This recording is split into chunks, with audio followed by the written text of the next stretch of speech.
एकीकडे महापालिका निवडणुकीच्या पार्श्वभूमीवर भाजप आणि शिंदे सेनेतील युतीचा तिढा वाढलाय। परिवहन मंत्री प्रताप सरनाईक यांनी भाजपला थेट 24 तासांचा अल्टिमेटम दिलाय।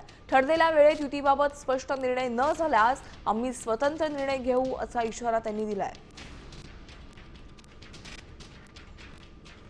24 आम्ही देतोय, म्हणजे आज किंवा उद्या त्याबाबतीतला निर्णय उपमुख्यमंत्री एकनाथ शिंदे साहेब घेतील। म्हणजे आमच्या सुद्धा जागा आम्ही त्यांना देतोय। त्यांनी 45 ची मागणी केली होती, तेवढे नाही, पण अतिशय चांगल्या प्रकारे मान सन्मान ठेवून ही युती त्या ठिकाणी होईल असं मला वाटतं। तर तशाच पद्धतीनं मीरा भाईंदरला व्हावं अशी माझी इच्छा असं मी त्यांना सांगितलं। देश विदेशातील प्रत्येक घडामोडींचे लाईव्ह अपडेट मिळवण्यासाठी आता साम टीव्हीच्या सर्व सोशल मीडिया प्लॅटफॉर्मला लाईक, फॉलो आणि सबस्क्राईब करा।